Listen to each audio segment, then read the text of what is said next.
Really stupid. Okay, listen carefully. The green door. You can take.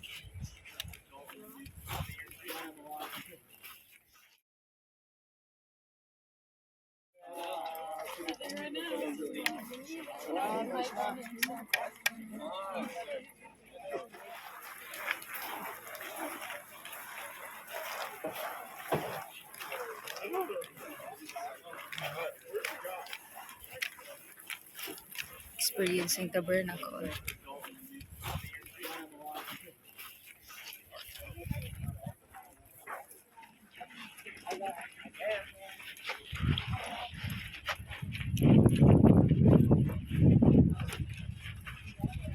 Given to the Israelites as a solution to salvation. The solution to salvation is in the sacrifice. But the purpose of the law of Moses is to be like a mirror to show us for who we are, to show us that we are sinners before God. And that's represented in the mirrors and in the copper. If you think about the placement of the wash base, it's set in between the altar and the tent itself. If we are to be cleansed before going into the presence of God, why wouldn't this be the first thing that we see when coming into the courtyard? Why did God command them to put first the altar and then the wash base? Because we should be cleansed of all sin before we come to God. You're in the right direction. Yeah. God does not wait for us to be cleansed before offering himself as a sacrifice. First comes the sacrifice, then comes the purification. It's through the sacrifice that we are purified, and then we can go into the presence of God. Amen. It's an image of the process of salvation from slavery to sin to freedom in the presence of God. Amazing. If you guys come over all the way to this side, I'll give you the Legos or IKEA furniture. IKEA. Yeah. In addition, they also had these poles, these wooden poles. There were 5 poles in total, 4 that were on the outside, held in place by these rings, and the 5th one that ran inside the boards all the way to the back. And in addition, each board had 2 talents of silver. A talent is a measurement of weight that was used in the Bible, between 50 and 60 kilograms, or 120 to 130 pounds. Now each board had 2 of those. That means each board was held in place by somewhere between 100 to 120 kilograms, or 240 to 260 pounds of pure silver. You guys know who did all that hard work? Who did all the logistical work of carrying the tabernacle? Levites. The Levites, correct. The Bible, the book of Numbers, gives precise numbers of Levites, gives detailed descriptions of the different groups and families that the Levites were divided into, and how many people from each family carried the tabernacle. And when you add it all up, it adds to a total number of 8,580 men between the ages of 30 and 50 who did all that hard work.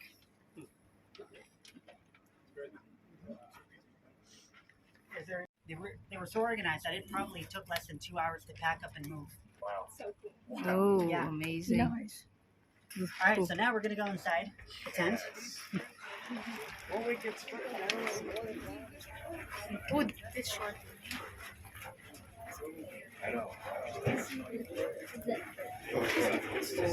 All right, so It's mine.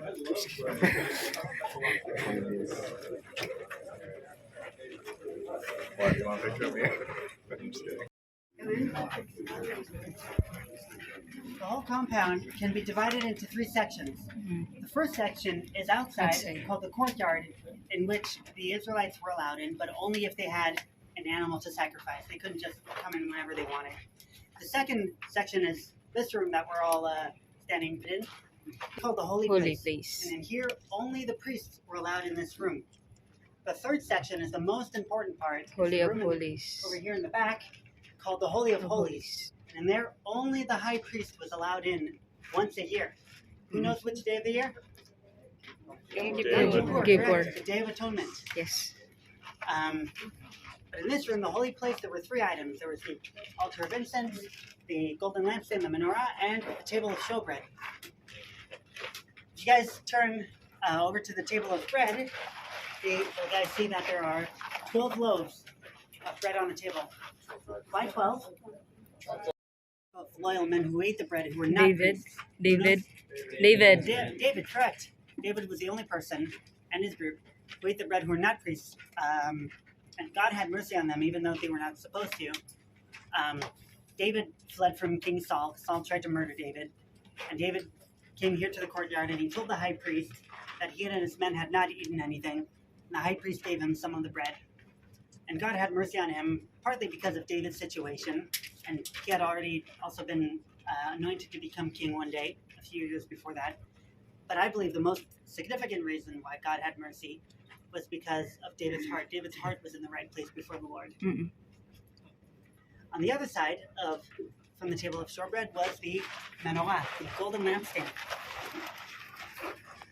The lampstand was made of pure gold. And just like outside, it was also part of the eternal flame that they were not allowed to let put out. The priests every day had to fill the lamps with olive oil, and the fire burned with a little piece of string, with a little wick. It was the only source of light in the whole room. So you can imagine, if all the walls were plated with gold, you can imagine all of that light reflecting off the walls and lighting up the whole room. Jesus says, I am the light of the world. Gold in the Bible represents righteousness. Remember what I said in the beginning about us being the tabernacle? So we are the ugly, sinful acacia tree covered in righteousness, and Jesus is the source of light. And just as the walls of the tabernacle reflected the light of the menorah, of the lampstand, so are we to reflect the light of Jesus onto those around us, because he is the source of light. The next item over here that I'm standing by, from the GoPro, is the altar of incense. Here they did not sacrifice animals like they did outside, but here, twice a day, they had to offer up incense, which is different materials, different plants and herbs and spices, to a very fine powder. And they would sprinkle that powder on the altar of incense, and it would fill the whole room with a beautiful smell, a beautiful aroma. Priests had to do that twice a day, in the morning when they woke up, and in the evening before they went to bed. This represents prayer. It represents the prayers of the Israelites ascending to heaven, and it also represents our prayer as being a sweet smell to the Lord. And the fact that they had to do this twice a day, morning and evening, represents how we should open our day in prayer before the Lord, and how we should end our day in prayer before the Lord. The high priest. First of all, a regular priest was dressed only in white with a head covering. But the high priest had a much more beautiful uniform. He had a layer of blue over the white. He had the breastplate and sackcloth made of the holy colors. On the breastplate, he had the 12 tribes of Israel, and each tribe had its own precious stone attributed to it. On his shoulders, he had the 12 sons of Jacob, written according to age that they were born, from Reuben all the way down to Benjamin. It represents the responsibility that he had to carry for his shoulders. He had a very, very important role.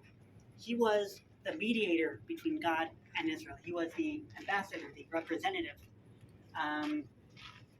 Somebody once said that he's like the internet router between the consumer and the internet. He on Yom Kippur, the Day of Atonement, he was the only person in the whole compound. No one was even allowed inside the courtyard on that day. And he would first of all sacrifice an animal for his own personal sins before he could take care of the sins of the rest of Israel. And only then he would sacrifice an animal for all of Israel. And he would walk into the Holy of Holies with the blood of that sacrifice. And he would sprinkle that blood on the Ark of Covenant. And that atoned for the sins of the Israelites for the past year. Jesus is our high priest. Hebrews chapter 4 talks about this a lot, about Jesus being our high priest. And like I said outside, only the high priest was the only one who could make that sacrifice. Jesus is the only one who could make the sacrifice for us. Because there's nothing we can do in our own power to receive forgiveness of sin. It is only by the power and love and grace of God. But there are a couple of key differences between the high priest and Jesus as our high priest. One being that Jesus did not have to sacrifice a personal sacrifice first because he was already sinless to begin with. And secondly, another big difference is that the high priest, when he made the sacrifice, it was an annual ceremony. It was a yearly sacrifice. Whereas Jesus' sacrifice is once and for all. So now, I'm going to be talking about the Holy of Holies and the Ark of Covenant. Are we allowed to But go? we are a few too many Are we people allowed to go in? to fit in there. So when It's I finish holy. explaining, when I'm done explaining, then you guys can come in and take a look. So the Ark of Covenant sat inside the Holy of Holies. And inside the Ark were 3 items. Who knows what was inside the Ark? Tablet. The tablets, yeah. Manna, Aaron's Manna and staff. Aaron's staff. Very good. Each of these 3 items represent a different aspect of the relationship between God and man. The 2 tablets of stone with the 10 commandments represent the covenant between God and man. In Hebrew, the 10 commandments is actually not called the 10 commandments, but rather the 10 statements. Mm-mm. For example, the first one is, I am the Lord your God who brought you out of Egypt. That's not a commandment, that's a statement. It's a declaration. So it's 10 statements, or 10 standards, I guess you could call them, that when we as human beings step out of the boundaries of these 10 statements, we sin, and we break that connection with God. So it represents the covenant. The manna bread is the manna is bread from heaven that God provided for the Israelites in the desert, and it represents God's provision in our lives today, just as He provided for the Israelites back then. And the staff of Aaron. Aaron was the first high priest, and he was also the brother of Moses. Mm. And I spoke about how the high priest is the mediator and also represents Jesus. But you can also see how the staff that blossomed with almond flowers represents Jesus, in that it blossomed with almond flowers just as Jesus rose from the dead. So these three things, the covenant, the provision, and the mediator, when the high priest went in with the blood into the Holy of Holies, he sprinkled the blood on the ark, and that represents God looking through the blood onto what connects us to Him, showing that only through blood can we be in a relationship with God, and only through blood can we rebuild that relationship with God that has been broken by sin. Is this curtain like Inviting all of us, Jew, Gentile, black, white, man, woman, is inviting everyone. But another spiritual significance is, in the Old Testament, if a parent lost a child or if a father lost a son, what would he do? He would tear his clothes. Exactly, he would tear his clothes in mourning over his lost child. And it's as if God the Father is tearing his clothes in mourning over his son Jesus, and by doing so, at the same time, opening the door and inviting everyone into His presence. Amazing. So now you guys can come in. I heard new teachings in this place. You go first.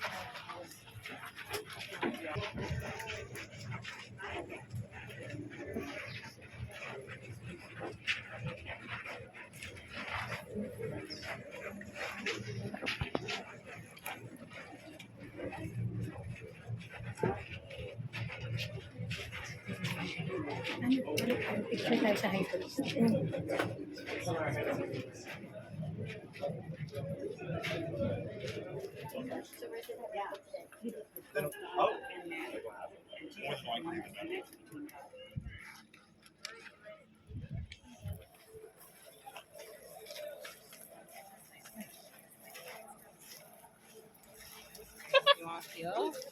Oh, you put that on your titty.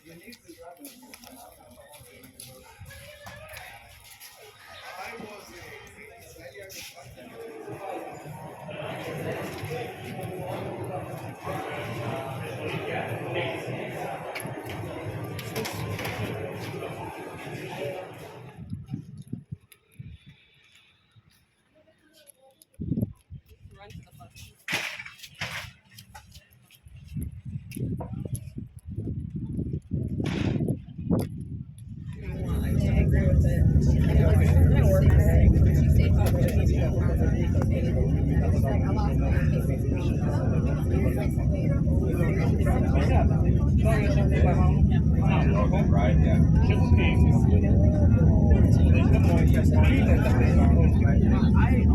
I